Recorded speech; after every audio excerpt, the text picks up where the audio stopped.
नमस्ते,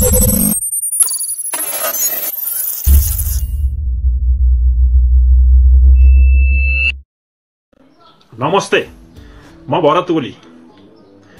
आज म तपाईहरुमाझ एउटा अत्यन्तै नेपालमा अहिले विवाद र चर्चामा रहेको विषय एमसीसी।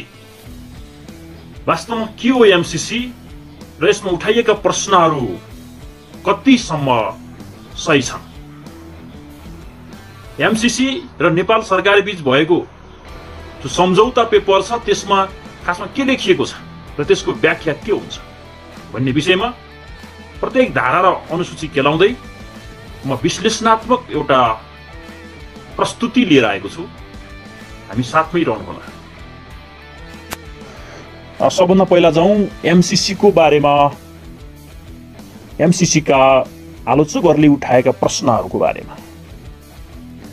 एमसीसी का आलोचकहरूले प्रश्न गर्ने गरेका छन्, यसले नेपालको कानुन मान्दैन, त्यसकारण नेपालको कानुन नमान्ने संविधानलाई किन चाहियो भन्ने प्रश्न छ। त्यसैगरी अन्य कुनै पनि अनुदान वा ऋण सम्झौताहरू संसदबाट अनुमोदन गर्न नपर्ने अथवा सन्धि र नमानिने अन्तर्राष्ट्रिय कानुन चाहिँ लागू नहुने, तर एमसीसीलाई मात्रै किन चाहियो, किन चाहिँ संसदबाट अनुमोदन हुन पर्यो भन्ने पनि प्रश्न छ। त्यसैगरी यो एसिया पेसिफिक रणनीतिको अङ्ग हो एमसीसी। अमेरिकाका जिम्मेवार व्यक्तिहरूले यो कुरा गरेका छन् र एमसीसी को आफ्नै पनि घोषणापत्रमा यो छ। त्यसकारण यो सेना र अमेरिकन हतियार नेपालमा ल्याउने र नेपाललाई एउटा रणनीतिक रूपमा प्रयोग गरेर चाइनालाई कमजोर पार्ने रणनीति हो। त्यसकारण नेपाल यसमा फस्नु हुँदैन, नेपाल युद्ध मैदान हुन सक्छ। त्यसकारण यसलाई अगाडि बढ्नु हुन्न भन्ने पनि आलोचकहरूको प्रश्न छ। त्यसपछि बौद्धिक सम्पत्ति र लेखा परीक्षणमा नेपालको हक हुने छैन, यस्तो पनि कुनै सम्झौता हुन्छ, यसले नेपालको सार्वभौम सत्तालाई खण्डित गरेको छ भन्ने पनि प्रश्न छ। र अर्को एउटा प्रश्न के छ भने यो एमसीसी संसदबाट पास नभए पनि कतिपय काम अगाडि बढिसकेका छन्। एमसीए नेपाल भनेर स्थापना भइसकेको छ। यदि एमसीसी पास भएन भने अब त्यो भइसकेको करोडौं खर्च चाहिँ कसले बेहोर्छ भन्ने पनि प्रश्न छ। र अर्को छ, एमसीसी पास गरेन भने कतै अमेरिका र नेपालको सम्बन्ध बिग्रिने त होइन, पास भएन भने के होला भन्ने पनि हाम्रो आम चासो र प्रश्न छ। अब यी प्रश्नहरू हामीले चाहिँ एमसीसी को आधिकारिक सम्झौता पत्रबाटै यी दुई प्रश्न र यो सम्झौतालाई चाहिँ जुदाएर यसको जवाब खोज्ने प्रयास गरौँ। अब जाउँ एमसीसी को र नेपाल सरकार बीच भएको एग्रिमेन्ट पेपर जुन छ त्यो पेपरमा के लेखिएको छ त? यसमा जम्मा गरेर 7 वटा अनुसूची र 8 वटा दफा रहेका छन् अथवा धारा रहेका छन्। 8 धारा र 7 वटा अनुसूची यस सम्झौतामा रहेका छन्। तपाईहरु यो सम्झौता पनि पढ्न सक्नुहुन्छ। यो सम्झौता तल लिंकमा राखिएको छ, पूर्ण कपी नै छ। धारा 1 मा लक्ष्य र उद्देश्य भनेर लेखिएको छ र यसमा लक्ष्य के छ भने आर्थिक विकास मार्फत गरिबी न्यूनीकरण गर्ने, एमसीसी को सहयोगमा सुशासन, आर्थिक स्वतन्त्रता र जनतामा गरिने लगानीलाई सबल बनाउने। यी दुईवटा चाहिँ एमसीसी को चाहिँ नेपालमा लक्ष्य रहेको छ। त्यसैले उद्देश्य के छ त भन्दा ऊर्जा व्यापारलाई सहजीकरण गरी विद्युत आपूर्ति र स्थिरतामा वृद्धि गर्ने, रणनीतिक सडक सञ्जालको गुणस्तर कायम राख्ने, यो उद्देश्य छ। यो धारा 1 को विषयमा कुनै कतै विवाद छैन, कसैले पनि प्रश्न उठाएको छैन, यो एकदम ठीक छ। अब जाउँ धारा 2 तर्फ। धारा 2 मा वित्तीय व्यवस्था र स्रोतको बारेमा व्यवस्था गरिएको छ। यसमा के लेखिएको छ भने एमसीसी ले 45 करोड 95 लाख डलर नबढ्ने गरी अनुदान दिने र थप चालू खर्चको निम्ति 4 करोड 5 लाख गरी जम्मा 50 करोड डलर अनुदान उपलब्ध गराउनेछ भनिएको छ र उपलब्ध रकम स्वीकृत आयोजना बाहेक अन्य काममा प्रयोग गर्न पाइने छैन भनेर पनि यही लेखिएको छ र 2.4 मा लेखिएको छ भुक्तानीको बारेमा उपलब्ध सबै शर्तहरू पूरा भएमा एमसीसी ले भुक्तानी गर्नेछ अर्थात् कुनै शर्त पूरा नभएमा पैसा आउने कि नआउने प्रश्न छैन। यहाँ पनि एउटा प्रश्न के उठेको छ भने अमेरिकाले विभिन्न शर्तहरू राखेको छ त्यो शर्तहरू यहाँ हामी उल्लेख गर्ने नै छौं ती शर्तहरू पालना भएपछि मात्रै पैसा भुक्तानी हुन्छ यो स्रोत भर्ना हो पहिला काम गराइन्छ नेपालमा नेपाल सरकारले नै खर्च गर्नुपर्छ नेपाल सरकारले खरिदको पनि पैसा आफै तिर्न पर्छ काम गरेकाहरूलाई पैसा दिन पर्छ काम सकिएपछि त्यसको पिरियडिक हुन्छ अनि त्यसले नेपाल सरकारले बिल भुक्तानीहरू माग्छ एमसीसी सँग र चित्त बुझ्यो भने पैसा दिन्छ यहाँ पहिला पैसा दिने होइन त्यसकारण कतै काम गरायो लास्टमा छोडेर जाने त होइन भन्ने खालको पनि प्रश्न छ यसलाई हामी स्पष्ट पार्छौं। त्यसै 2.5 मा ब्याज बारे लेखिएको छ खातामा जम्मा भएको रकमको ब्याज कमाई भएमा सरकारले एमसीसी सँग दाबी गर्ने छैन। यहाँ के भनियो भन्दाखेरि पैसा पहिला जम्मा गर्नु छ नेपाल सरकारले पहिलो वर्षमा 4 अर्ब त्यसपछि पिरियडिकली अन्य रकम त्यो एउटा फन्ड हुन्छ त्यो फन्डमा जम्मा गर्नुपर्ने छ र त्यो पैसाको ब्याज नेपाल सरकारले दाबी गर्न पाउने छैन त्यो एमसीसी ले भनेछ भनिएको छ यो पनि एउटा नमिल्ने खालको व्यवस्था छ। 2.6 मा लेखिएको छ नेपाल सरकारको योगदान नेपाल सरकारले सबै प्रकारको सामान र सेवामा लाग्ने कर भ्याट अन्तशुल्क मिनाहा गर्नेछ एमसीसी सँग सम्बन्धित कुनै पनि कुरामा कर लाग्ने छैन यो नेपाल सरकारले पुर्याउनुपर्ने योगदान हो। त्यसैगरी यसका अतिरिक्त 13 करोड डलर रकम नेपालले एमसीसी कोषमा राख्नुपर्नेछ 13 करोड डलर भनेको 13 अर्ब रुपैयाँ चाहिँ राख्नुपर्नेछ सरकारले दिने रकम वार्षिक बजेटमा समावेश भएको हुनुपर्नेछ भनेको सरकारले बजेटबाट पास गर्नु जस्तो यो वर्ष पनि विवाद आयो नि एमसीसी को बजेट राखियो भनेर त्यहाँ के छ भने एमसीसी पास हुन्छ अथवा एमसीसी पास भयो भने यो पैसा दिनुपर्छ भनेर यो शर्त अनुसार नै 4 अर्ब भन्दा केही बढी रकम चाहिँ त्यहाँ छुट्याइएको छ। यहाँ पनि त्यही भनेको छ काम सुरु गर्नु पूर्व 4 करोड डलर र बाँकी आयोजना अवधिमा उपलब्ध गराइनेछ यो नेपाल सरकारले गर्नुपर्ने योगदान। त्यसैगरी 2.7 मा लेखिएको छ एमसीसी को रकम निम्न प्रयोजनमा प्रयोग गर्न पाइने छैन एमसीसी को चाहिँ बाट आएको पैसा केमा प्रयोग गर्न पाइने छैन भन्ने विषयमा के छ भने सैन्य प्रशिक्षण वा सहयोगमा है यहाँ सैन्य प्रशिक्षणमा प्रयोग गर्न पाइने छैन भनेको छ यो नेपाललाई हो लाग्ने शर्त अमेरिकाको रोजगारी वा उत्पादनलाई विस्थापन गर्न सक्ने कामका लागि प्रयोग गर्न पाइने छैन। त्यसैगरी गर्भपतन परिवार नियोजन बायोमेडिकल अध्ययन गर्नको निम्ति पनि यो रकम प्रयोग गर्न पाइने छैन। त्यसैगरी वातावरणीय स्वास्थ्यमा असर पार्ने कामहरुमा पनि यो रकम प्रयोग गर्न पाइने छैन भनेको छ यो विषयमा कुनै पनि विवाद छैन है नेपाल सरकारले योगदान गर्ने विषय पनि ठीक छ एमसीसी ले तोकेका शर्त छन् नि यी काममा चाहिँ दुरुपयोग गर्न पाइने छैन भनेको छ यो पनि ठीक छ यसमा विवाद कसैले उठाएको छैन। अब जाउँ धारा 3 मा कार्यान्वयनको बारेमा छ व्यवस्था र 3.2 मा एमसीए नेपाल को गठन गरी आयोजनाको सम्पूर्ण जिम्मेवारी सरकारले यसलाई दिनेछ भनिएको छ।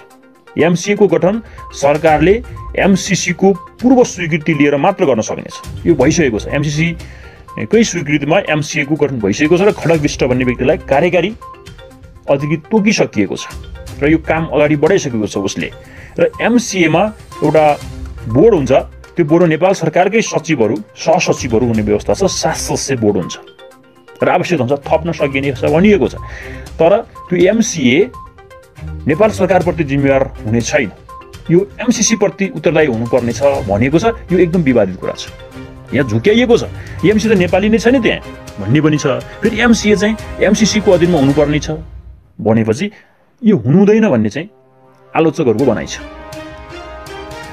कार्यक्रमको कार्यान्वयन र व्यवस्थापन गर्ने मुख्य जिम्मेवारी नेपाल सरकारको हुनेछ फेरि यहाँनिर पनि कन्फ्युज पारिदियो।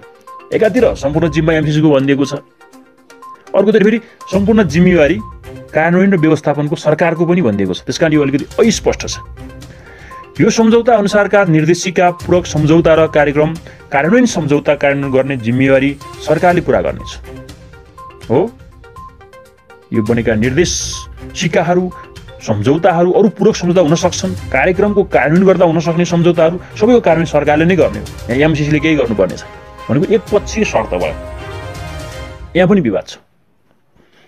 त्यसरी यस आयोजनाबाट उत्पन्न हुने वा कायम रहेको सबै प्रकारको बौद्धिक सम्पत्तिमा नेपाल सरकारले दाबी गर्ने छैन र त्यसमा रोयल्टी लगाउन, परिवर्तन गर्न र हस्तान्तरणमा कुनै अवरोध लगाउने जस्ता काम गरिने छैन भनेको नेपाल सरकारले गर्ने छैन। यसमा एमसीसीको पूर्ण हक रहनेछ। सबैभन्दा विवादी विषय यो भनेको छ। नेपालले चाहिँ 13 अरब रुपियाँ त्यो खर्च गर्ने, त्यो फन्डमा ट्याक्सहरू सबै फ्री दिनुपर्ने, तर बौद्धिक सम्पत्तिको चाहिँ आफ्नो हिस्सा नपाउने अथवा सम्पूर्ण अधिकार एमसीसीको हुने, हाम्रो रुपियाँ, हाम्रो जनताको चाहिँ पसिनाबाट तिरेको ट्याक्सबाट चाहिँ लगानी भएको अथवा उत्पन्न हुने बौद्धिक सम्पत्तिको हक नेपाललाई किन नआउने? यो गम्भीर प्रश्न छ। अर्को छ 3.6 मा खरिद तथा अनुदानको विषयमा। खरिद खुल्ला प्रतिस्पर्धाबाट पारदर्शी रूपले गरिनेछ। सरकारले एमसीसीको लिखित स्वीकृति लिएर बाहेक अन्य अनुदान अघि बढाउन परेमा खुल्ला, पारदर्शी र निष्पक्ष रूपमा भएको सुनिश्चित गर्नुपर्नेछ। यसमा कुनै पनि विवाद छैन। अब छ 3.7 मा अभिलेख, लेखाङ्कन, आवृत प्रदायक र पहुँचबारे व्यवस्था। यहाँ के लेखिएको छ भने सरकारी हिसाब एमसीसीलाई सन्तुष्ट हुने गरी राख्नुपर्नेछ र मागेमा सक्कलै विवरण पनि दिनुपर्नेछ। अमेरिकाको स्वीकृत लेखा सिद्धान्त अनुसार लेखाङ्कन गरिनुपर्नेछ। यो केही समस्या छैन यसमा, ठिक छ। एमसीसीले रकम दिने हो, उसको स्वीकृत लेखा अनुसार राख्नलाई कुनै आपत्ति छैन। अर्को छ एमसीसीले अनुरोध गरेमा सरकारले प्रत्येक मनासिब समयमा एमसीसीका आधिकारिक प्रतिनिधि, एमसीसीका महानिरीक्षक, अमेरिकाका लेखा परीक्षक र एमसीसीले नियुक्त गरेका एजेन्टहरूलाई अडिट गर्न, पुनरावलोकन गर्न र निरीक्षण गर्न अनुमति दिनेछ। सबैभन्दा विवादित र प्रश्न उठाइएको विषय यही छ। यो बुँदालाई टेकेर कतै अमेरिकाले सेनाहरू ल्याएर, जासुसहरू ल्याएर नेपालमा राख्ने त होइन भन्ने चाहिँ प्रश्न उठाइएको छ र यसको पूरक सम्झौता के छ त्यसमा प्रश्न खुलाइएको होला। त्यो पूरक सम्झौता बाहिर आएको छैन र यहाँबाट के इन्डिकेट गर्न सकिन्छ भने यहाँ चाहिँ कुनै सैनिक अधिकार ल्याउने भनेको छैन, खालि तपाईँको लेखा परीक्षकहरू, अडिटरहरू ल्याउने भनेको छ। यसमा पनि कुनै आपत्ति छैन, ल्याउन सक्ने भयो। तर यो विषय चाहिँ 5 वर्षपछि पनि लागू हुनेछ भनिएको छ पछाडिहरूको बुँदामा। त्यसकारणले कतै यी अडिटरका नाममा सेना घुसाउने त होइन भन्ने प्रश्न उठेको छ र यसलाई अलिकति प्रश्न पार्न जरुरी छ। यहाँ प्रश्न पार्नु पर्यो र यो 5 वर्षपछि किन चाहिने राख्ने त, यो पनि विवादको विषय छ। यो राख्नु भएन, 5 वर्षसम्म आउँदा आपत्ति छैन, त्यसपछि चाहिँ यिनीहरू आउन प्रतिबन्ध लगाइनु पर्छ भन्ने चाहिँ आलोचकहरूको भनाइ हो। अब छ 3.8 मा लेखा परीक्षण र पुनरावलोकन। यसमा लेखिएको छ प्रत्येक वर्ष एमसीसीले नियुक्त गरेका स्वतन्त्र लेखा परीक्षकबाट आयोजनाको लेखा परीक्षण गरी 90 दिनभित्र एमसीसीलाई जानकारी दिनुपर्नेछ। नेपालको महालेखा परीक्षकलाई एमसीए नेपालको लेखा परीक्षण गर्न रोक लगाइने छैन। यहाँ पुरै आयोजनाको अडिट पनि हो कि एमसीए को प्रशासनिक खर्च हो, यो प्रश्न भएन। एउटा कुरा के गरियो भने एमसीसीले नियुक्त गरेका स्वतन्त्र लेखा परीक्षकबाट लेखा परीक्षण गर्न 90 दिनभित्र एमसीसीलाई जानकारी गराउने। यसो हुँदाखेरि एमसीसीद्वारा नियुक्त गरिएका व्यक्तिले लेखा परीक्षण गर्ने भए। यहाँ के लेखियो फेरि नेपालको महालेखा परीक्षकलाई चाहिँ एमसीए नेपालको लेखा परीक्षण गर्न रोक लगाइने छैन। यसो मतलब सबै खर्चको चाहिँ लेखा परीक्षण पनि गर्न सक्छ जस्तो देखियो एक हिसाबले। अर्को हिसाबले एमसीए नेपाल को मात्रै हो कि व्यवस्थापन खर्च, कतै तपाईको यो टोटलको होइन कि भन्ने खालको यहाँ चाहिँ प्रश्न उठ्छ। त्यसकारण यो प्रश्न भएन। यो प्रश्न पार्नुपर्छ। नेपालको महालेखा परीक्षकले पनि यो आयोजनाको सम्पूर्ण खर्चको लेखा परीक्षण गर्न पाउनु पर्यो। अनि यो एमसिए किन राखियो? एमसिए को भनेको के चाहिँ एमसिए भन्नाले एमसिएललाई सबै कार्यक्रम ह्यान्डल गर्ने हो भनेपछि यहाँ प्रश्न के गर्नुपर्ने, एमसिए को लेखा परीक्षण गर्न रोक लगाइने छैन होइन कि नेपालको महालेखा परीक्षकलाई पनि यो आयोजनाको लेखा परीक्षण गर्न रोक लगाइने छैन भनेर राख्नु पर्यो कि यो चाहिँ विवादको विषय छ। अर्को छ नेपाल सरकारले गर्ने योगदान रकमको लेखा परीक्षण गर्ने हक एमसिसीलाई हुनेछ भनेर लेखिएको छ। फेरि 13 अर्ब रुपियाँ चाहिँ नेपालले जो राख्छ त्यसको चाहिँ लेखा परीक्षण गर्ने हक एमसिसीलाई हुनेछ भनेको नेपाललाई हुने छैन। यो चाहिँ आपत्तिजनक व्यवस्था छ। भनेको नेपाल पक्षले यो एग्रिमेन्ट अमेरिकाले ल्याएको चाहिँ एग्रिमेन्टमा साइन ठोकिदिया हो कि आँखा चिम्लेर जस्तो देखिन्छ। यो कुरा उनीहरूले ख्याल गर्नु पर्दैन। नेपालको पैसाको लेखा परीक्षण नेपालले गर्न किन नपाउने, यो चाहिँ प्रश्न उठेको छ। अब छ धारा 4। धारा 4 मा सञ्चार सम्बन्धी व्यवस्थाहरू उल्लेख गरिएको छ र त्यसमा नेपालको ठेगाना के हुने, एमसिसीले चिठी पठाउँदाखेरि र एमसिसीलाई चाहिँ नि चिठी पठाउँदाखेरि एमसिसीको ठेगाना के हो भन्ने कुरा ठेगाना मात्रै राखिएको छ, अरू कुनै व्यवस्था छैन। अब धारा 5 मा लेखिएको छ अन्त्य, निलम्बन र समाप्ति बारे। यो सम्झौताको अन्त्य कसरी हुन्छ, निलम्बन कसरी हुन्छ र समाप्त कसरी हुन्छ भनेर यहाँ व्यवस्था गरिएको छ। यहाँ लेखिएको छ 30 दिन पूर्व जानकारी दिई कुनै पनि पक्षले सम्झौता अन्त्य गर्न सक्नेछ। यहाँ प्रश्न उठेको छ कि अमेरिका रिसाउँछ कि यो सम्झौता चाहिँ रद्द भएपछि भन्ने प्रश्नै आउँदैन, किनभने 30 दिन पहिला नै जानकारी दिएर यो चाहिँ जुनसुकै पक्षले पनि सम्झौता अन्त्य गर्न सक्नेछ। अर्को छ सरकारलाई 30 दिन अघि जानकारी गराएर एमसिसीले आंशिक सम्झौता रद्द गर्न सक्नेछ। फुल मात्र होइन कि थोरै चाहिँ सम्झौता रद्द गर्न सक्ने अथवा रकम घटाउन सक्ने अथवा बाटो नै नबनाउने अथवा ट्रान्समिसन लाइन नबनाउने बाटो मात्रै बनाउने यस्ता किसिमका चाहिँ एमसिसीलाई चाहिँ लाग्यो भने सम्झौता रद्द गर्न सक्ने भयो। एमसिसीले सम्झौता रद्द गर्न सक्ने आधारहरू के को आधारमा एमसिसीले सम्झौता रद्द गर्न सक्छ त भन्दा यहाँ लेखिएको छ नेपाल सरकारले आफ्ना दायित्व पूरा गर्न नसकेमा, नेपाल सरकारले जस्तै तपाईँको ट्याक्सहरू छुट दिन नसकेमा, पैसा हाल्न नसकेमा अथवा त्यहाँको वन क्षेत्र होइन जग्गाहरू चाहिँ विरोध गर्न नसकेमा चाहिँ एमसिसीले सम्झौता रद्द गर्न सक्ने भयो। अर्को छ सम्झौताको अवधिमा कुनै घटना घटी योजनाको लक्ष्य हासिल गर्न नसकिने देखेमा। यसको मतलब यहाँ चाहिँ आन्दोलन भइदियो नेपालमा, यहाँ ठुलो विपत्ति आइदियो, त्यो काम गर्न नसकिने भयो भने यो सम्झौता रद्द हुनेछ। अर्को छ आयोजनाले लिने नीतिले अमेरिकाको हालका र भविष्यमा बन्ने नीतिमा उल्लङ्घन गरेमा यो आपत्तिको विषय छ। आलोचना गर्नेहरूले के भनेका छन् भने वर्तमान नीति र भविष्यमा बन्ने नीति भने के हो? कतै नेपाललाई फसाइएको त होइन। यहाँ भोलि अमेरिकाले नेपालमा चाहिँ नि हतियार कारखाना खोज्ला, मानौ नीति बनाउला, अब यहाँ चाहिँ खोल्न नदिने कुरा नहुने हो कि अथवा के हो, यो चाहिँ प्रश्न हुनु पर्यो भन्ने कुरा छ। भविष्यमा आउने नीति पनि मान्नुपर्ने कुनै जरुरी छैन, अथवा यो राख्दै नराखेर राम्रो हुन्थ्यो, यो मुद्दा नै हटाउँदा ठिक हुन्छ।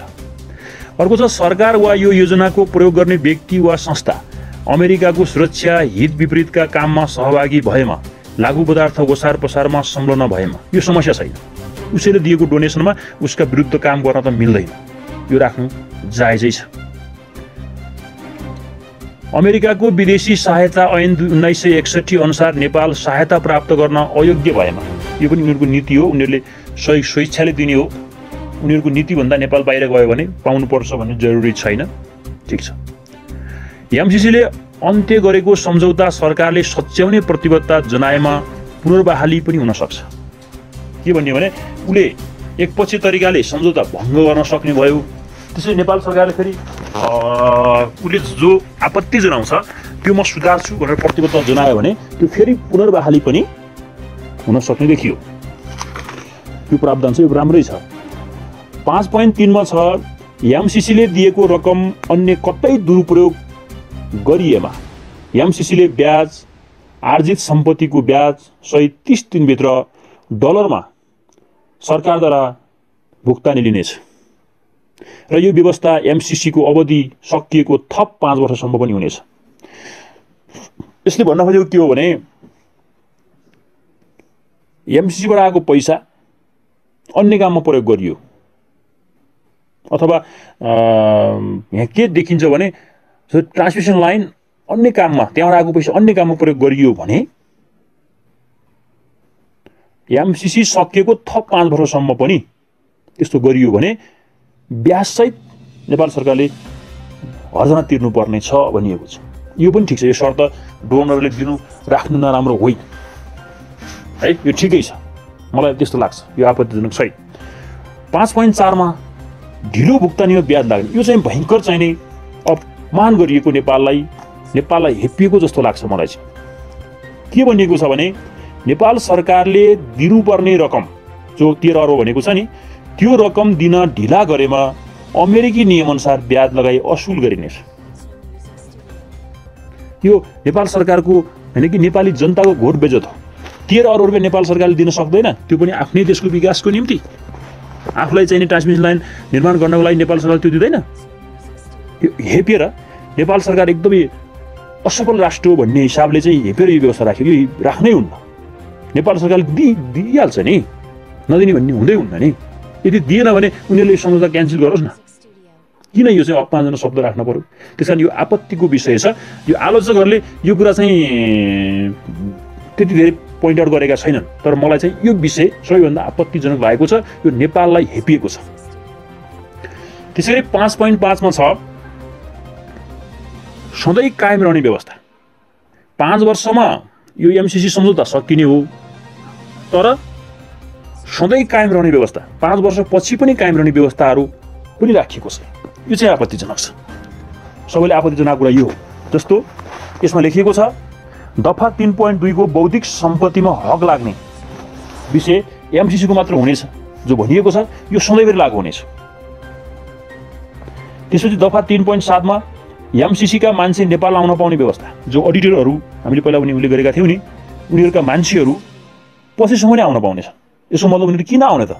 5 वर्षमा एमसीसी सकिएर नेपाललाई ह्यान्डओभर गरिसकेपछि उनीहरू किन आइरहने फेरि?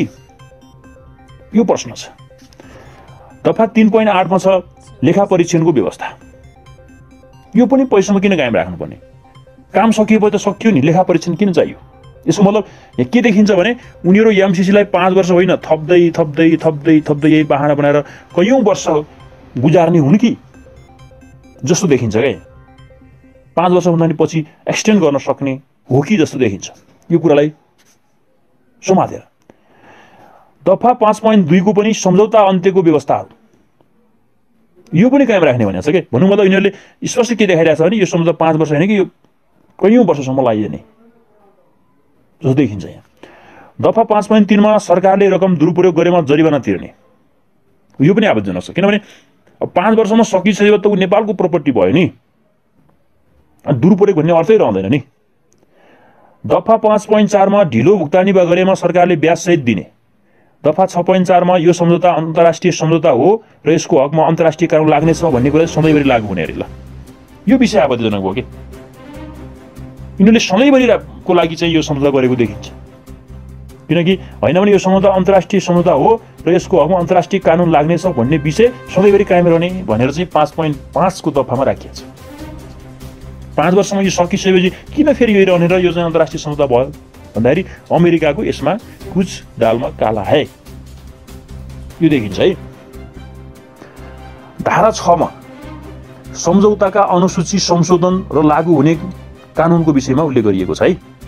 यसमा के भनिएको छ भने संशोधन परिमार्जन बारे लिखित सम्झौताबाट मात्र यो सम्झौता संशोधन हुन सक्नेछ।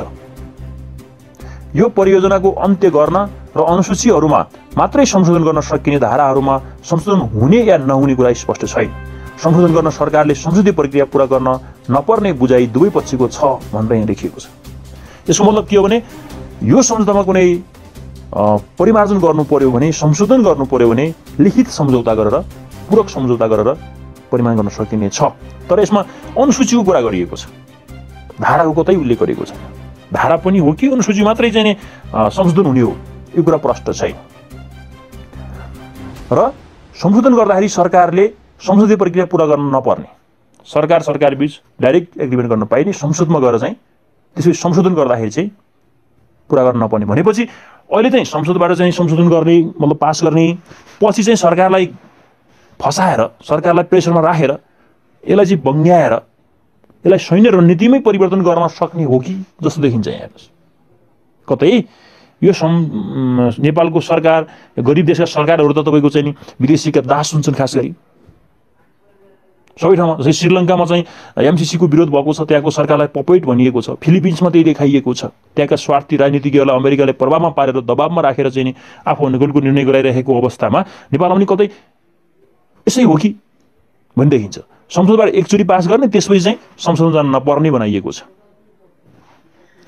त्यसै धारा 6.3 मा कार्यक्रमको अवधिमा यो सम्झौता र अन्य सम्झौता बाजिएमा यो सम्झौता लागू हुनेछ भनिएको छ। यो सम्झौताको विषयमा आपत्ति छैन। 6.4 मा यो अन्तर्राष्ट्रिय सम्झौता हो र अन्तर्राष्ट्रिय कानुन लाग्नेछ। यो सम्झौता बाहेक अन्य कार्यान्वयनका बेला गरिने व्यवस्थाहरू समेत यसै सम्झौता सरह मानिनेछ। यसमा चाहिँ यो अन्तर्राष्ट्रिय सम्झौता भन्ने गलत छ। अन्तर्राष्ट्रिय सम्झौता कति बेला हुन्छ? देश बीचको सन्धि हुनु पर्यो, धेरै देशको बीचको सन्धि हुनु पर्यो। अमेरिकाको एउटा निगम, एउटा संस्थान र नेपाल सरकार बीच भएको सन्धि अथवा सम्झौता भन्नुहोस्, यो अन्तर्राष्ट्रिय सम्झौता हुन सक्दैन। यहाँ चाहिँ आपत्तिजनक विषय छ र यसलाई अहिले चाहिँ एउटा आर्थिक सहायताको रूपमा लैजाने, पछि चाहिँ यसलाई संशोधन गरेर सैन्य रणनीति बनाउने चाल त होइन भन्ने खालको जो प्रश्न छ यो बुदाले बल पुर्याएको छ। 6.7 मा लेखिएको छ सम्झौताको अवधि पहिले नै अन्त्य नभएको भएमा लागू भएको 5 वर्षको अवधि हुनेछ। यसको मतलब यसले के भन्छ भने 5 वर्षको म्याक्सिमम अवधि हो, तर त्योभन्दा पहिला पनि सकिन सक्छ भन्ने अर्थ राख्छ है। कन्फ्युजन छ के, एकातिर लामो समयमा राख्ने जस्तो पनि देखिन्छ, अर्कोतिर 5 वर्षमा सकिनेछ भन्ने पनि छ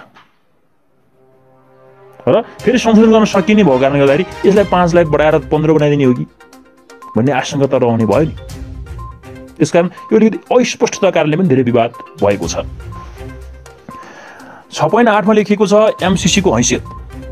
यो अमेरिकाको सरकारी निगम हो र यो आयोजनाको अवधिमा कुनै घटना घटेमा वा बदमाशी वा अकर्मण्यता भएमा त्यसको कुनै पनि जिम्मेवारी एमसीसी र अमेरिकाको कुनै पनि निकाय र व्यक्तिले लिने छैन र ती विषयमा नेपालका कुनै पनि अदालतमा प्रश्न उठाउन पाइने छैन।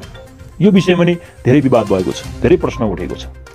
यहाँ के छ भने एमसीसी अमेरिकाको निगम होला, ठिक छ, तर यो आयोजना कार्यान्वयन गर्ने बेला कुनै बदमाशी भयो भने त्यसको जिम्मेवारी अमेरिकाले नलिने पनि भने, ठिक छ, त्यो पनि नलिएला।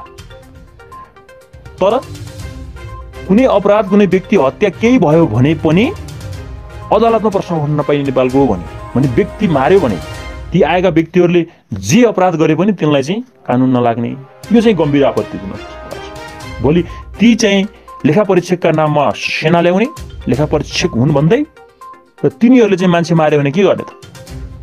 तिनलाई चाहिँ कुनै अदालतमा प्रश्न उठाउन नपाइने भनेपछि यो त कुनै पनि नेपालको चाहिँ अदालतभन्दा पनि ठुलो, नेपालको संविधानभन्दा पनि ठुलो बनाउन खोजियो। त्यसकारण यो भयङ्कर डरलाग्दो जस्तो देखिन्छ यो बुदाबाट। यो हुँदैन थियो, यो कुरा उल्लेखै गर्न हुन्थेन, किनभने अन्तर्राष्ट्रिय कानुन छँदैछ। कुनै घटना घट्यो भने अन्तर्राष्ट्रिय कानुन अनुसार कारवाही हुन्छ। ती व्यक्तिले गलत काम गर्यो भने कारवाही हुनु पर्यो नि। उनीहरू तपाईँको चाहिँ भिएना कन्भेन्सनले अधिकार दिएका दूतावासका मान्छे त होइनन्। डिप्लोमेटहरूलाई एउटा कुनै सर्भिलेन्सहरू हुन्छ, तर यी चाहिँ एग्रिमेन्टमा आएका मान्छेहरूले गलत काम गर्यो भने त कारवाही हुन्छ। त्यसकारण यो आपत्तिजनक शब्द छ। धारा 7 मा छ सम्झौता लागू हुने बारे। सम्झौता लागू हुन निम्न शर्तहरू पूरा हुनुपर्नेछ। सरकारले एमसीसीलाई योजना बनाई पेश गर्नुपर्नेछ। यो जुन आयोजना छ यसको योजना हुनुपर्नेछ, जसमा भारत सरकारले त्यसमा समर्थन गरेको हुनुपर्ने सहितको वित्तीय र प्राविधिक कार्ययोजना चाहिने। यो कतिपयले भारतको समर्थन किन चाहियो भनेका छन्, यसमा चाहिँ मेरो आपत्ति छैन, किनभने यिनीहरूको उद्देश्य के छ भन्दाखेरि ट्रान्समिसन लाइन बनाएर नेपालको विद्युत प्रवाहलाई चाहिँ नि प्रभावकारी बनाउने अथवा विदेशमा चाहिँ लैजाने भन्ने छ। अब भारतले त्यहाँ ट्रान्समिसन लाइन बनाउन दिएन भने यो यत्रो लगानी खेर जान सक्छ भन्ने हिसाबले यसलाई प्रोटेक्ट गर्न सकिन्छ कि भारतको चाहिँ स्वीकृति लिनलाई त्यति आपत्ति कुरा होइन जस्तो लाग्छ र अहिले भारतले स्वीकृति दिइसकेको पनि छ। यसमा मलाई त्यति विवादित जस्तो लाग्दैन र यो कार्ययोजना पेश गर्ने यो पनि ठिक छ। सरकारले संघीय संसदमा विद्युतीय नियमन आयोग सम्बन्धी विधेयक पारित गरी एमसीसीलाई जानकारी दिनुपर्ने, त्यो पनि कुनै आपत्तिको विषय छैन, नेपाल सरकारले बनाइसकेको छ। अर्को छ विद्युतीय प्रसारण लाइनलाई सरकारले राष्ट्रिय गौरवको परियोजना तोक्नुपर्ने, 1 वर्ष पहिले भइसकेको छ। यो पनि आपत्तिको विषय छैन, किनकि नेपालको विद्युतीय प्रसारण लाइन राष्ट्रिय गौरवको बनाउनै पर्छ, राष्ट्रिय गौरवको आयोजना हुन्छ नै। अर्को छ जग्गा प्राप्ति, निर्माण स्थल, पहुँच, वन क्षेत्र उपयोग सम्बन्धी सबै काम सम्पन्न गरी एमसीसीलाई इजाजत पत्र प्रदान गरिसक्नुपर्ने। यहाँ चाहिँ एउटा समस्या के छ भने एमसीसीलाई होइन, त्यो एमसीएलाई दिन पर्यो, किनकि एमसीएले सबै काम गर्ने भइसकेपछि त्यसको इजाजत त एमसीएलाई हुनु पर्यो नि, एमसीसीलाई किन? एमसीसीले त पैसा मात्रै दिएको हो नि त। यहाँ के देखिन्छ भने एमसीसीका नाममा भनेपछि त इजाजत पत्र पाइसकेपछि त यो सधैँभरिलाई हो कि जस्तो देखिन्छ कि 5 वर्षपछि यो इजाजत पत्र चाहिँ खारेज हुनेछ भनेर यहाँ उल्लेख गर्नुपर्ने छैन। यसको मतलब सधैँभरि यो जग्गा अथवा यो पौज मार्ग, यो वन क्षेत्र एमसीसीकै नाममा रहने हो कि भन्ने अर्थ लाग्छ यहाँ। त्यहाँदेखि यो एकदमै गम्भीर विषय छ। अर्को छ एमसीसीलाई नेपाल सरकारले तोकेका विभिन्न दस्तावेजहरू उपलब्ध गराउनुपर्ने छ, यो कुनै ठुलो कुरा भएन। अब दफा 8 अतिरिक्त सरकारी प्रतिज्ञा, सरकारले सम्झौता कार्यान्वयन गर्न आवश्यक जग्गा अधिग्रहण, पहुँच मार्ग र वन क्षेत्र प्रयोगको स्वीकृति यथाशक्य छिटो दिने सुनिश्चित गर्नुपर्दछ, यसमा कुनै आपत्ति छैन। अब यहाँ अनुसूचीहरू 1 देखि 7 सम्मका अनुसूचीहरू रहेका छन्। अनुसूची 1 मा लेखिएको छ कार्यक्रमको पृष्ठभूमि, यो कार्यक्रम के हो, कसरी चाहिँ कार्यक्रम सुरु भयो भन्ने कुराहरू उल्लेख गरिएको छ। यसमा भएका मुख्य कुरामा के छन् भने नेपालमा सुशासन र लोकतन्त्रमा गरेको प्रगतिको कारण एमसीसीले नेपाललाई 2014 मा कम्प्याक्टमा छानेको हो। नेपालले सुशासन लोकतन्त्र गरेको प्रगतिको कारणले चाहिँ नेपाललाई त्यो कम्प्याक्टको सहभागी हुन पाउने राष्ट्रहरूमा लिइएको हो भन्छ। नेपाल र एमसीसीले अध्ययन गरी नेपालका प्रमुख विकासका बाधकहरू विद्युतको अभाव र यातायात क्षेत्रको महँगी हो भन्ने निष्कर्ष निस्किएको थियो र त्यसै कारण यी आयोजना अगाडि बढाइएको। यो पनि कुनै अनौठो विषय भएन, किनकि त्यति बेला लोड सेडिङ असाध्यै धेरै थियो। 2014 तिर लोड सेडिङ हटाउनका निम्ति विद्युतीय प्रसारण लाइन बनाउनु पर्थ्यो र बाटोको अवस्था त नेपालमा अहिले पनि कमजोरै छ। यी विषयमा चाहिँ विकास गर्नुपर्छ भन्ने चाहिँ दुवै पक्षको निष्कर्ष भयो भन्यो, यो पनि कुनै आपत्तिको विषय छैन। यस अवधिमा नागरिक समाज, ट्रेड युनियन, राजनीतिक दल र विकास साझेदारसँग छलफल र अन्तर्क्रियाहरू गरिएको थियो होला, त्यति याद भएन, चर्चामा आएनन्। यस आयोजनाबाट 50 लाख घरधुरी वा 2 करोड 30 लाख जनसङ्ख्या लाभान्वित हुनेछ। कुल जनसङ्ख्याको 72%। उनीहरूले 2020 मा चाहिँ यो कार्यान्वयन भयो भने 2025 सम्म यो सकिन्छ र त्यति बेला नेपालको जनसङ्ख्या बढेर 3.5 करोड जति पुग्छ भन्ने एजम्सनका आधारमा 72% जनसङ्ख्याले चाहिँ यो आयोजनाबाट लाभ पाउनेछ भन्ने आकलन गरेका छन्। 400 केबी को 300 किलोमिटर लामो प्रसारण लाइन बनाइनेछ। 3वटा सब स्टेसनहरू रातामाटे, दमौली र बुटोलमा बनाइनेछ भने सरकारले थप 2वटा हेटौडा र लप्सीवेदीमा सब स्टेसन बनाउनेछ र यी 2वटा चाहिँ छुट्टै नेपाल सरकारले छुट्टै बनाउनु पर्नेछ भनेको छ। प्राविधिक सहयोग सहित नेपालको 305 किलोमिटर सडक मर्मत गरिनेछ। सडक बोर्ड नेपाललाई प्राविधिक क्षमता पनि अभिवृद्धि गरिनेछ र 305 किलोमिटरको रणनीतिक सडक चाहिँ मर्मत गरिनेछ भनिएको छ। सडक मर्मतको लागि एक मिलान कोष खडा गरी $1.5 करोड का दरले 3 वर्षमा $4.5 करोड थप रकम सरकारले दिनेछ र यसबाट 9,24,000 व्यक्ति लाभान्वित हुनेछन्। त्यो 13 अर्ब बाहेक फेरि $4.5 अर्ब रुपैयाँ चाहिँ सडकको लागि नेपालले छुट्टै दिनुपर्ने छ। यसको मतलब $17.5 अर्ब रुपैयाँ चाहिँ भयो नेपालले गर्ने लगानी, भनेको 1/3 30% चाहिँ नेपालकै लगानी हुने देखियो।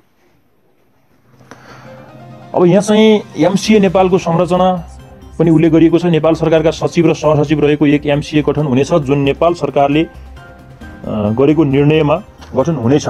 यो गठन आदेश भएर गठन भइसकेको छ एमसीए नेपाल। यसमा 7 सदस्यहरू हुनेछन् र यो परियोजनाको सम्पूर्ण जिम्मा यसले सम्हाल्नेछ र एउटा स्वायत्त संस्था हुनेछ। यो सरकारको निर्देशन मान्न जरुरी छैन, यो स्वायत्त हुनेछ। अब अनुसूची 2 मा चाहिँ वित्तीय योजना बनाइएको छ, पैसा कहाँबाट ल्याइने छ भन्ने कुरा हामीले पहिल्यै उल्लेख गरिसक्यौँ। अनुसूची 3 मा सम्झौताको अनुगमन र मूल्याङ्कन गरिने छ भनेको छ, बेला बेलामा अनुगमन मूल्याङ्कनहरू हुन्छ। अनुसूची 4 मा सम्झौता गरिएको रकम भुक्तानी गर्ने शर्तहरू। अब सम्झौता गरियो, रकम भुक्तानी कसरी गर्ने भन्ने विषयमा यहाँ चाहिँ उल्लेख गरिएको छ। काम सकिएपछि र नेपाल सरकारले गर्नुपर्ने योगदान गरेको एमसीसीलाई स्वीकार्य हुने खरिद योजना, वित्तीय उत्तरदायित्वको योजना एमसीसीलाई पठाइसकेको हुनुपर्छ। भुक्तानी पाउनलाई नेपाल सरकारले आफूले दिनुपर्ने पैसा दिन पर्यो, खरिद योजना बनाउनु पर्यो, वित्तीय उत्तरदायित्वको योजना बनाउनु पर्यो। आवधिक भुक्तानी गरिएका प्रमाणपत्र, खरिद एजेन्टको भुक्तानी पत्र समेत पेश गर्नुपर्छ। भन्नुभन्दा पहिलो किस्ताको भुक्तानी लिइसकेपछि, पैसा लिइसकेपछि बुझाएको चाहिँ भुक्तानी पत्रहरू चाहिँ अर्को भुक्तानी लिनलाई चाहिँ पेश गर्नुपर्छ। साथै रकम भुक्तानी गर्न एमसीसी विभिन्न कुराहरूमा सन्तुष्ट हुनुपर्छ भनेको छ। त्यो कुन कुन कुरा भन्ने कुरा चाहिँ क्लियर छैन। अब भोलि यहाँ अनेक किसिमका शर्तहरू तिर्स्याइने हो कि भन्ने चिन्ता छ। र के देखियो भन्दाखेरि ऊ सन्तुष्ट भएन भने कतै विभिन्न बहाना बनाएर पछि पैसा नदिने हो कि आफ्नो स्वार्थपूर्ति नभएपछि भन्ने प्रश्न छ क्या। त्यति बेला नेपाल सरकारले खर्च गर्छ अनि आफै सबै बेहोर्नु पर्ने भएपछि अथवा यो प्रोजेक्ट कम्प्लिट हुन सकेन भने के हुन्छ, यो विषयमा गम्भीर हुनु आवश्यक देखिन्छ। अनुसूची 5 मा सम्झौता लागू हुन अन्य शर्तहरू भनिएको छ। त्यसको लागि पहिले नै उल्लेख गरिसकियो। विभिन्न चाहिने प्रतिवेदनहरू दिन पर्यो, विभिन्न तयारीहरू गर्न पर्यो, यी कुराहरू छ। अनि अगाडि शर्त भनिसकेँ मैले। यो विद्युत प्रसारण लाइनलाई चाहिँ राष्ट्रिय प्रसारण लाइन बनाइनु पर्ने, के अरे राष्ट्रिय रूपको आयोजना बनाउनु पर्ने, विद्युत पार्वन निगम बनाउनु पर्ने लगायत कुराहरू छन्। अनुसूची 6 मा परिभाषाहरू छ। अनुसूची 7 मा करहरूको सूची। यो सबै प्रकारका कर चाहिँ बिना हुने भनेको छ र कस्तो कस्तो कर हुन्छ भनेर सबै प्रकारका भए जति जम्मै कर भनेको त्यहाँ आउने सामानमा र लिने पेमेन्टहरूमा कतै पनि कर लाग्ने अवस्था छैन। सबै कर चाहिँ बिना भनेको छ। अब मेरो निष्कर्ष के हो त भन्दा, अनुसूचीका विषयहरू विशुद्ध परियोजनासँग सम्बन्धित छन्, यसमा कुनै विवाद छैन। दान दिने र दान माग्ने जस्तो व्यवहार गरिएको छ यहाँ। जस्तो कमैया राखिन्थ्यो नि पश्चिम तराईमा, कमैया राख्दाखेरि लिएको थोरै ऋण तिर्न नसकेर कमैया जिन्दगीभरि साउकै कमैया भएर बस्नुपर्ने जुन अवस्था थियो, कतै त्यस्तै त हुने होइन। यहाँ शर्तका शर्त तिर्स्याएर पहिला चाहिँ संसदबाट पास गराएर चाहिँ अन्तर्राष्ट्रिय सम्झौता बनाइदिने, पछि नेपाललाई दबाब दिएर पपेट बनाउन खोजिया हो कि कतै भन्ने चाहिँ आशंकाहरू यहाँ देखिएको छ। त्यसमा अलिकति सम्मानजनक र राष्ट्रको रूपमा व्यवहार गरिएको छैन भन्ने मेरो निष्कर्ष छ। र यहाँ शर्तहरू सबै नेपालले नै पुरा गर्नुपर्ने देखिन्छ। कतै एमसीसीले चाहिँ कुनै गल्ती गर्ला, पेमेन्ट नदेला भन्ने परिकल्पना पनि गरिएको छैन। विशुद्ध नेपाललाई मात्रै शर्त लागू हुने भनेपछि एकतर्फी रूपले चाहिँ हेपिएको छ। अर्को छ, नेपाललाई समग्रमा विश्वास नगरेको देखिन्छ। सरकारले हाल्नुपर्ने रकम समयमा नदिएमा जरिवाना गरिने जस्तो व्यवस्थाले देशको विरोध गरेको छ। मैले पहिला नै उल्लेख गरिसकेँ। सम्झौताका धाराहरू अमेरिकाले एकपक्षीय रूपले तयार पारेको र नेपाली पक्षले अनुसूची र आयोजना मात्र हेरेर सही ठोकेको हो कि जस्तो देखिन्छ। आपत्तिजनक छ। नेपाली बुद्धिजीवीहरू होलान् त्यहाँ, नेपालको चाहिँ अमेरिकामा रहेको राजदूत सहभागी थियो होला, राष्ट्रिय योजना आयोगका व्यक्तिहरू सामेल थिए, अर्थमन्त्रीले साइन ठोक्नु भएको छ। उहाँले नपढेर साइन गरे हो कि पछाडि मात्रै अनुसूची पढ्ने, अगाडि चाहिँ बुदाहरू नपढेको जस्तो देखिन्छ मेरो निष्कर्ष। एमसीसीले शर्तहरू पालना नगरेमा के हुने भन्ने विषय केही पनि छैन। काम भएपछि अनेक शर्त देखाई भुक्तानी नदिन पनि सक्ने देखिन्छ। प्रश्न उठेका विषयहरूमा सेना ल्याउने वा सैन्य रणनीति बारेमा कहीँ कतै पनि उल्लेख गरिएको छैन र यो एमसीसी कतै सैन्य रणनीतिको अङ्ग हो भनेर पनि कहीँ उल्लेख गरेको छैन। तर अमेरिकी अधिकारीहरूले यसलाई सैन्य रणनीतिको अङ्ग भनेका छन् र संसदबाट अनुमोदन गर्ने कुरा पनि यहाँ कहीँ उल्लेख छैन। इन्ट्रेस्टिङ कुरा यो छ। अन्तर्राष्ट्रिय सम्झौता भनिएको छ, त्यसै कारणले सायद त्यो ल्याउन खोजिएको होला, नत्र चाहिँ यो सम्झौतामा संसदबाट पास हुनुपर्ने छ भनेर कहीँ पनि भनिएको छैन। संशोधन गर्न पहल गरी कार्यान्वयन गर्नुपर्छ। यदि संशोधन नगरे फिर्ता गर्नुपर्छ। यसले वास्तवमा देशको प्रतिष्ठा र सार्वभौमसत्तालाई खिल्ली उडाएको छ भन्ने मेरो निष्कर्ष हो। त्यसकारण जस्ताको तस्तै पास गर्नु हुँदैन। यो एमसीसीलाई चाहिँ नि संशोधन गरेर चाहिँ पास गर्न सकिन्छ भन्ने मैले एमसीसी अध्ययन गरिसकेपछि निकालेको निष्कर्ष हो।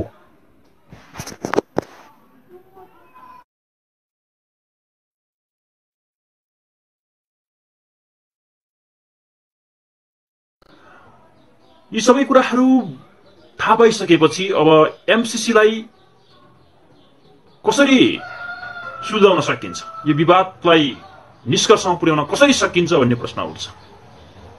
मैले बुझे अनुसार, मेरो बुझाइमा आए अनुसार अमेरिकी सहयोग नेपालले लिनुपर्छ, लिँदा हुन्छ, तर यसमा संशोधन बिना, यसमा जो नेपालको कानूनभन्दा माथि हुने अथवा एमसीसी र नेपालको कानून बाजिएमा एमसीसी लागू हुने भनिएको जो प्रावधान छ यो हटाउनुपर्छ, किनभने यसको जता पनि अर्थ लाग्न सक्छ र त्यसैगरी यो अन्तर्राष्ट्रिय सन्धि हुन सक्दैन। एउटा देशले अनुदानमा सहयोग गर्ने कुरा सन्धि हुन सक्दैन, त्यसकारण यो शब्द हटाइनुपर्छ। र 5 वर्षपछि पनि कतिपय दफा कायम रहने भनेको छ। ती दफाहरूमा रहेका केही कुरा ठिक छ, जस्तो अमेरिकाको सहयोगमा बनेको संरचनाहरू अमेरिकाको हित विपरीत प्रयोग गर्नु हुँदैन भन्ने कुरा चाहिँ ठिक छ, तर त्यसपछि पनि एमसीसीका मान्छे आउन सक्ने, उसले खटाएको अन्य प्रतिनिधि आउन सक्ने भन्ने कुरा चाहिँ अलि अस्पष्ट छ। कतै यहाँ पछि पनि सैनिक अखाडा बनाउन खोज्ने त होइन भन्ने जो प्रश्न छ यसलाई अलि बल पुर्याएको छ। त्यसकारण अमेरिकी सरकार, अमेरिका नेपालको हितैषी मित्र भएको नाताले नेपालीहरूले उठाएको चासोको सम्बोधन गर्नुपर्छ। उसले यो एमसीसीको भाग होइन भनेर घोषणा गर्नुपर्छ र यसमा भएका अस्पष्टताहरू छन् यसलाई क्लियर पारेर यसको चाहिँ विकास, आर्थिक विकास र सहायता बाहेक अन्य कुनै भूमिका हुँदैन भन्ने कुरा प्रष्ट पारेपछि एमसीसी पास गर्नु ठिक हुनेछ। यदि त्यो कुरामा अमेरिका सहमत हुँदैन भने यसलाई क्यान्सल गरेर अगाडि बढ्नु देशको हितमा हुनेछ। जुन जुन आयोजनाहरू सञ्चालन गर्ने भनिएको छ त्यो नेपालले सञ्चालन गर्न सक्छ, नेपालको क्षमताले भ्याउँछ भन्ने कुरा मेरो निष्कर्ष रहेको छ। यसै खालका महत्त्वपूर्ण विषयहरू म प्रस्तुत गर्ने गर्दछु यस च्यानलमा, हाम्रो सयपत्री अनलाइन टिभीमा। कृपया सब्स्क्राइब गरेर हामीसँगै रहनुहोला। नमस्ते।